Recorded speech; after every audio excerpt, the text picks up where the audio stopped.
Ассалаумағалейкум достар, сіздермен бірге Асқар, бұл Асқар Нұраков YouTube арнасы. Қазіргі айтайын деп отқан оқиғам өте бір қызықты оқиға, сіздерге де бір пайдасы тиіп қалар деп ойындамын. Кешегі жағдайдан кейін менде вообще ойым түбегейлі өзгерді, адамдарға көмектесу керек екенін, хотя бы мен сияқты бір пайдам, менің де бір пайдам тиер, өзіміздің қазақтың азаматтарына, адамдарына, басқаларға да тиіп жатса қуаныштымын. Бір жағдай болғанын айтып берейін басымнан. Именно осы қалай мен үйде де отырып жұмыс істедім, офисте де жұмыс істедім деп айтып едім ғой. Жоқ, басында олай басталған жоқ еді. Негізі менің бір күні грузчик болып жұмыс істеп жүрген кезімде 19 литрлік су тасимыз, жаңағындай болады ғой, андай офистарда тұрады су, кәдімгі диспенсердан. Соларды жүк таситын жерде істейтінбіз. Бір водитель болады, бір жүргізуші болады, екі грузчик, екінші мен, яғни қасымда тағы да бір грузчик болады и водитель. Сөйтіп біздер қалаға су таратамыз. Алматының ішінде су таратамыз, офистарға, үйлерге су таратамыз. Бір күні мен қызыққаным, диспенсерға бутылканы қойып берген кезінде офистағы қыздар, балдарды көріп таң қалған болатын. Мен қандай керемет жұмыс, 9-дан 6-ға шейін еще 5 күн істейді. Мен ол кезде 6 күн жұмыс жасаймын, жексенбі күні шығасың жұмысқа, бірақ жаңағыдай ақша жүреді да, бірақ не обязательно шығу. Олар 5 күн жұмыс істейді, и менен көп алады, менен 2-3 есе көп алады. Ол кезде білмеймін қанша екен, ұмытып қалдым. 50 мың ба, 40 мың ба, сондай болмашы ақшалар енді. Болмашы ақша дегенде болмайды ғой әрине. Бірақ енді аз да басқаларына қарай. Еще қиын жұмыс. Үсті басын барлығы кір, мынадан бұлай, енді ұят енді ше. Жұмыстың ұяты жоқ, бірақ адамдар по-любому адамдар қабылдайды ғой сені, қалай қабылдайды, өздері біледі ғой, дұрыс па? Біреулермен, адамдармен танысқанда да қайда жұмыс істеп жатсың, қыздармен танысқанда қайда жұмыс істеп жатсың? Жұмыссызбын деп айтқан жақсы да ананың қасында, не? Бірақ альхамдулилля, Аллаға шүкір, денсаулық болған. Енді жас кезде негізі істеу керек деп те ойлаймын кейде. Себебі қадірін біледі екенсің да әр жұмыстың. Қазіргі күндегі жас балдарға айтам, олар келгеннен YouTube-ға кіріп кетті, келгеннен офисқа кіреді, келгеннен офиста жеңіл жұмыстарды істейді. Реклама жасайды, анау болады, мынау болады. Мен өзімді үйреткенмін, мысалы. Оларға айтсам, олар жұмыс істегісі келмей жатады да, сол жұмыс істеу керек еді, сайт жасау керек еді, контекстті реклама, дизайнер. Мен айтам, несіне қиналасың, тұр да істе. Шіркін-ай, кезінде біздерге осындай жұмыстар жетпеп еді. Сөйтіп мен жұмысқа кіруге бел байладым. Сондай жұмысқа, офисқа кірем. Арманым офисқа кіру, нормальный ақ көйлек, қара шалбар, көзді очки деген сияқты. Сөйтіп не істеймін? Не істерімді білмеймін, интернетке кірем, офисқа қалай жұмысқа кіруге болады, орысша жазам әрине. Сосын жұмысқа кіріп, менеджер болам, менеджер по продаже, мынау неше түрлі демаларды көрем. И сосын қолымнан ешқайсысы келмейді, істеп көрмеген ғой енді. Не істеймін, барамда резюме дайындаймын енді. Мынау ішінде өтірігі де бар, расы да бар, біреуге жасатып, 200 теңге беріп, резюме жасатып, жіберіп қоямын әр жерге электронный вариантта. OLX-тан жұмыс істеймін, HeadHunter-дан жұмыс істеймін. Ондай сайттар бар екен, ол кезде енді OLX-ті білем ғой, HeadHunter-дің бар екен, таңғаламын, жұмыс істеуге болады екен ғой. Диплом бар ма? Диплом жоқ. Бітірмей кетіп қалғам диплом. Сөйтіп не істеймін? Сөйтіп уақыттың өтуімен жұмыс іздеп бастаймын. Сөйтіп бір күн жұмысқа шақырады мені. Орысша, әйтеуір білген орысшам сөйлеймін, барам сөйлесем. Сосын сол кезде айтты біреу маған. Сол сөз мені өмірімді өзгертті. Ашуландырады әрине, ашуландырады. Сол сөз менің өмірімді өзгертті да. Содан кейін мен, бірақ кейде мен ол сөзге рахметті айтқым келеді, кейде мен сол себепті өзгердім ба деп ойлаймын. Намысыма тиіп кетті до того ше. Собеседование жүріп жатыр. Қазақ емес, бір әйел орысша сөйлеп жатыр. Айтып жатырмын, я жұмыс қандай, мынау бір нәрсе, я, резюмені қарап отыр. Я Асқар, я да. Сосын айтады, маған орысша білесің ба, орысшаны қалай дейді. Мен, я орысша білемін, я сөйлей аламын. Сөйлеш дейді, мынау айттым, өзің жайлы айтып бер, өзім жайлы айттым. Сосын айтады, кешіріңіз, сіз орысша білмейді екенсіз дейді. Бізге ондай жұмысқа адамдар керек жоқ дейді. Мен ана жерде бар ғой, даты ғой. Қалай ол? Қазақ, мен сөз жоқ вообще. Сосын айтты, жарайды, ол қойшы дейді, жұмысқа алмаймын. Я, оның ақысы жұмысқа алмау. Бірақ тұрып айтты, былай деді, білесің ба деді, қазақша білесің, қандай тілдерді білесің деді. Мен айттым, қазақша ғана білемін. Енді орысша білмейтін сірә сіз жоқ деп айтып отырсыз. Қазақша білемін онда дедім. Сосын айтты, қазақша білетін болсаңыз, онда сіз пол жуып, грузчик болып, стройкіден ары қарай аса алмайсыз, сізге бір кеңесін айтайын, орысша үйреніңіз деді. Енді өзің білесің өмір деді, өзіңнің таңдауың, бірақ сен орысша үйрен деді. Мен ана жерде бар ғой, киіп қайнап кеттім бар ғой, до того ше, дедім да ішімнен ше, бірақ енді айта алмайсың ғой, адамдар отыр қасында. До того нервпен үйге келем ғой, ашулам, прямой шығам, автобусқа отырам, таксиге отырам, үйге келем, резко келем, еш шай ішпеймін, су ішпеймін, компьютерді ашам да қалай нормально, успешный, нормально жұмыс табуға болады, без диплома, без ничего, без опыта. Сол кезде мен бір статьяға мақалаға жолығам орысша. Егер сен дейді сол бір мақала шығады, ол мақаламен өмірімді өзгертті сол мақала. Министрімді білмей былай жазып қойыпты: егер сен жұмыстан кетіп, сокращение қысқарып жұмыстан, немесе өз орнын өмірде таппай жүрсең дейді, орысша жазылған енді, онда осы мақаланы до конца оқы, соңына дейін дейді. Соңына дейін оқы дейді. Бұл сенің өміріңді өзгертуі мүмкін. Әдеттегідей ол, расында ол менің өмірімді өзгертті. Ол қандай мақала? Мақалада айтып қойыпты, сен программист бол деп қойыпты. Без диплом кіресің, без опыта кіресің, саған үйренуге мүмкіндік бар. Енді өзің көр. Мен айтам, айналайын, қайдағы программист, мен басым істемейді ғой, математиканы бірге оқығам ғой. Мектепте мұғалім оқыта алмаған ма? Мен 3-ші кластың білімімен қалып қойғам. Әлі бөле алмаймын. Даже мынау бар ғой, бүйтіп бөлетін бар ғой, соны әлі бөле алмаймын. Қайдағы программист, білейін. Жарайды, оқиыншы дедім. Оқып жатырмын. Сен анандай, сен мынандай, былай істе, еш қиындығы жоқ. Математиканың мүлде керегі жоқ. Мен таңғаламын, разве программистерге математиканың керегі жоқ па? Расында қарасам керегі жоқ. Не істеймін дейді, уақыттың өтуімен сайт жасайтын болсаң, PHP-ді үйрен дейді. Android-қа приложение жазатын болсаң, нені үйрен дейді. Java-ны үйрен. Бұл программирование тілдері. Мен ана жерде HTML, CSS бәрін версткаларды үйренсең, осыларды үйрен дейді. Сайттың енді мен терминде айтып жатырмын. Себебі мен өзім программист болдым, без дипломы программист, жұмыс жасағам. iOS-ды үйренетін болсаң, Swift, яғни iPhone-ға приложение жасатын болсаң, Swift, Python-ды үйрен, ананы үйрен, мынаны үйрен, вообще ана жерде жазып қойған. Мен өзім сол кезде түсіндім. Пока менде шанс бар екен өзгеруіме. Не істеймін? Жағдайды қараймын, тезірек жұмыс тапқым келсе, PHP-ді үйрен, сайт жасап үйрен. Бірақ ұзақ уақыт бойы жақсы жұмыс тапқым келсе, онда Android-ді үйрен.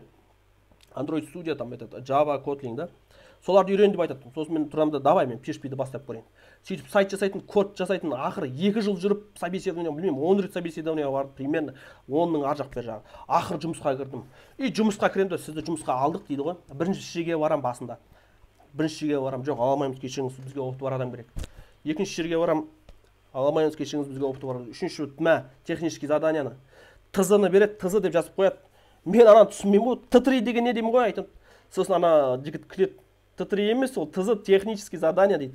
Саған бір нәрсені, задачаны береді, мынаны шешсең, сен жұмысқа аламыз. Сенің дипломыңды да сұрамайды, сенің опытыңды да сұрамайды, 10 жыл, 20 жыл жүрдім, код етеді, сен мынаны шешіп бер, бір задача жасауың керексің. Мысалы, мынаны көрінген кезде, мынаны түсіндіріп беріп, мынандай математика сияқты бір задачаны береді. Бірақ математика сияқты ол фигня андай басқа тұратын зат емес. Математиктерді мен сол кезде кейіннен түсініп бастадым мен уже. Сөйтіп тұрамда, жайлап уақыттың өтуімен 2 жылма 3 жылма сөйтіп жүріп 10-нан астам собеседованияға барып, оның ар жақ бер жағы. Бір күні жұмысқа кірем. Ол қалай болады жұмысқа кірем? OLX-қа кірген кезде жұмысқа программист керек, жазып қоям. Сөйтсем бір жерде жұмысқа шақырады, қаланың бір жерінде. Енді үміт жоқ енді. 10 рет барған адамда қандай үміт болады? Бару керек, қайтпау керек, өзінше бір мотивация сөздерді оқып қоям, былай, қайтпау керек, движение жасау керек, еңбек ету керек, алдағы бизнестің мотивацияларына той болғансың ғой, Инстаграмдардан, ВК-дан, интернеттен, ютубтан, күнде бір жатып алып мотивацияның видеоларын қараймын. Сөйтіп біргені тоқтамау керек, мен де тоқтамай жүрмін, әйтеуір істеп жатырмын. Бір күн жұмысқа кіремін, зарплатаң 60 000 теңге дейді маған. Зарплатаң 60 000 теңге, прикинь. Блин, мен айтады, қуанып кеттім, үйге барамда, анам айтам, жұмысқа кірдім. Анам қуанады. Енді анамыздың қуанғаны самый важный да маған өмірде. Әйтеуір бір 60 000 теңгелік жұмысқа кірем. Әйтеуір карьера бар, әйтеуір өсіп кетсем болды 60 000 теңге. Ол кезде нормальный зарплата бар, 70-80 000 теңге болатын. 60 000 теңге сөйтіп, еще 5 күн істеймін. Қуанып, мәді, өзінше барамда резко. Қай жерден бір жерде барып, бір магазиннен ба, бір арзан магазиндар болады, сол жерге барып, костюм шалып бар. Жоқ, базарда енді есіме түсті, базарға барып, офистің киімі керек, маған деп қоям ғой, тұрып алып. Киім сатып алам, сөйтіп, киініп алам. Жұмысқа понедельниктен бастап кел дейді. Как раз сол понедельник күні Құрбан айт болды ма, шатаспасам. Құрбан айттың бірінші күні болған кезде барсам, ешкім жұмыста жоқ. Сөйтіп бастыққа звондаймын, жаңа жұмысқа алған балаға.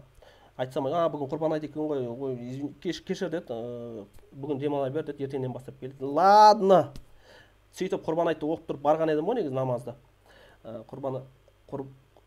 Айт намазын оқып барған едім, сосын маған демалыс екенін айтып үйге келдім да ертеңге жұмысқа баруға асығып жатырмын. Сол кезде бір запчасть, машинаның запчастын сататын интернет-магазинді сол кезде жүргізген едім. Ол жерде 6-7 ай жүрдім жұмыста. 60 мың зарплатамен. Сөйттім де уже ары қарай өсу керектігін үйрендім. Сөйтіп мен бір жерден сайт заказ алдым, өйткені менде опыт болды ол кезде. Бір жігіттермен жұмыс жасап, сайт заказ алған кезде маған бір проектіні берді. Бір сайтты жасау керек. Тоже интернет-магазин. Ол кезде кодпен жасайсың. Кодпен емес, WordPress деген немен жасадым, оңай болды ол кезде. WordPressті как раз енді үйреніп отқан кезім. Сөйтіп жасаған кезінде бір апта бойы ана сайтты жасадым. И бір нәрселерді басып, қортып, жаңағындай исходникқа кіріп, базасын бәрін қортып, сайтты жоқ қылып жүргенмін ғой, жаңағы файлдармен. Бір апта жасаған, 2 сағат па, 3 сағаттан кейін дедлайн уже хозяин тексереді, соған жіберуім керекпін. Дедлайн деген уақыттың бітуі. И ана жерде мен шок бар ғой, ё-моё, мен құрыдым. Бір апта еңбегімді алға кетті. Сол жерде бір апта бойы үйренген істеп, ары гуглтетіп, бер гуглтетіп істеген нәрсемді мен 2 сағатта істеп тастаймын сол кезде. Сөйтеді де маған мен 50 мың теңгені аламын. Сол кезде жаңағы бастық бала, проект алып берген бала айтады: "Жо там Асеке дейді, сіздің осы сайттың алдын айттым ғой сізге 50 мың теңге деп. Мен ойлағам ғой 50 мың теңгені бөлісетін шығармыз деп." Олар мен емес, маған 50 мың теңге маған беріп тұр екен ғой.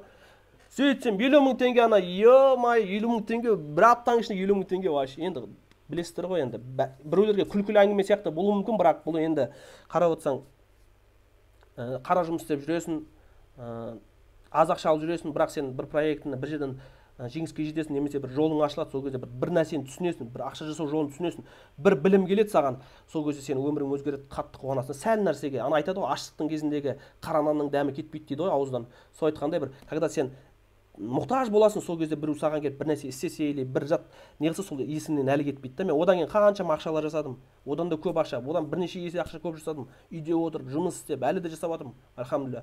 Бірақ сол кездегі 50 мың теңге әлі есімнен кетпейді да. Мен ол кезде қатты қуанғаным, ол 50 мың теңге емес, просто маған ол қатты қуандым да. Мен наконец-то шықтым. Все, көшеде жүресің, спокойно, ой, мен офиста істеймін, ой, мен үйде істеймін. Сол кезде үйде істеп жүрген кездерім 6 айдан кейін. Сөйтіп осындай жағдайлар болды. Содан кейін мен ютубпен айналыстым. Ютубпен бұрыннан айналысатынмын, бірақ бірінші күні алдағы уақытта ютубпен қалай келгенім ол да бір қызық кино сияқты бір. Ютуб жайлы айтатын боламын, ютубқа қалай келдім, бұрыннан ютубқа айналысатын едім негізі. Бірақ бір күні біреу маған атақты адам звондайды деген сияқты, ол теманы келесі нелерде айтатын боламын. Алла қаласа, алдағы уақытта. Ютубқа қалай келдім, ютубта қалай ақша шығарып бастадым, ютубты түсінбейтін едім, бірақ түсінем, білем деп алып алған проектіні қалай қиналғаным жайлы, оны шеше алмай, о адам талап етеді, не болып жатыр, ақша шығара алмай жатыр деген сияқты, просмотр жүрмей жатыр, банға тықты. Солардың барлығын ютуб тема жайлы келесі алдағы видеода айтатын боламын. Сіздермен бірге болған Асқар. Енді бұл видеоны шығарып жатқан себебім, мен сияқты адамдар көретін шығар барлығы. Мүмкін бір адамдарға бір сіздерге көрсетейін деп жатқаным өтірік нәрсе емес. Өмірде сіздер қимылдасаңыздар, Аллах береді негізі. Айтатын нәрсем, ешқашанда біреуге мынандай не қылмаңыздар. Біреуден бір нәрсе күтпеңіздер, тек Аллахтан күтіңіздер. Любой кезде. Өзіңмен өзіңіз істеп кетіңіз. Аллаға шүкір, денсаулықтарыңыз бар, бастарыңыз істейді, көздеріңіз көреді, құлақтарыңыз естиді. Жұмыс жасаңыздар. Тем более ер адам болсаңыздар, жұмыс жасаңыздар. Мен қазіргі балдарға енді көрем, жас балдарға, інілеріме, қарындастарымды көрем, кәдімгідей жұмыс жасайды. 16, 17, 18, 20 жаста бір нәрселерді компьютерді алып, ананы істеймін, мынаны істеймін деп жатыр. Көбісінен байқап жатырмын, көбісінен шықпайды, дұрыс тастап кетеді, бірақ кім қалады, солар көтеріледі екен негізі. Мен осы уақытқа дейін қаншама неудачаға жеттім. Мен тіпті ашуым келіп тастап кеткен кездері болды. Компьютерға бір ай бойы қарамай кеткен кездері болды. Баста жұмысқа кіре алмай жатқан кезде. Бірақ қазіргі күнде олар кішкене бір миг сияқты да болған. Бірақ сондай жағдайлардың бәрі басынан өтті менің. Мен оларды әлі ұмытпаймын да, білемін де, бірақ сіздер бір нәрсе болмай қалса тастап кетпеңіздер. Мен әлі де тоқтамай жатырмын, әлі де істеп жатырмын, әлі де проекттер алып жатырмын. Біреулердің ютубтарын жүргізіп жатырмын, біреулердің мысалы бизнестерін, сайттарын жасап, оның барлығын жасағанмын. Қазір тек қана ютубпен айналысамын. Қазір сайтпен айналысып жүрген жоқпын. Ал ютубта мысалы басқа тірліктерді айтатын болсам, мен басымнан өтті барлығы. Мысалы ше, ақша да жасадық, проектіні біразын жасадық дегендей. Сол айтқандай сіздерге айтарым, бір менің видеом сіздерге пайдалы болса, немесе сіздердің ниеттеріңді ашсаңыздар. Сіздер мысалы, мен именно мынандай жігіттерге айтам да, қиналып, ауыр жұмыста жүрген, мен өзім сондайдан шыққан адаммын да, мен білем, оның жағдайларыңызды бәрін түсінем. Қарыз, ақша жоқтық, үйден сөз есту, жұмысқа кіре алмау, охранникке барып резюмені лақтырып кетесің, братан, охранник жұмысқа келіп едім, грузчиктің жұмысына. ол сені алады да сені охранада қалып қояды сенің резюмең ол жерде. Карщик болайын деп едім, тағы не слесарь болайын деп едім, грузчик болайын, ұн заводта грузчик бұл деген вообще басыңа қоясың мешокта, лақтырасың, мына жерің ауырады, чтобы белің ауырмау үшін 50 килограмм. Стройкиде кірпіш лақтыру, кәдімгі ауылбайский стройка болып біздерде, мысалы сондайларға көп шыққан. Мен негізі 2 этаж жасау стройка жоғарғы кірпіш лақтырасың, қолдарың бәрі жырық-жырық, қолғап сразу бір кішкене уақыттың ішінде жыртылады деген сияқты. Қолдың ең сонда голдый қолмен лақтырасың, нәтижесінде қолдарың бәрі жарылады. Мен оның барлығын басымнан өткіздім. Ауыр жұмыс реально.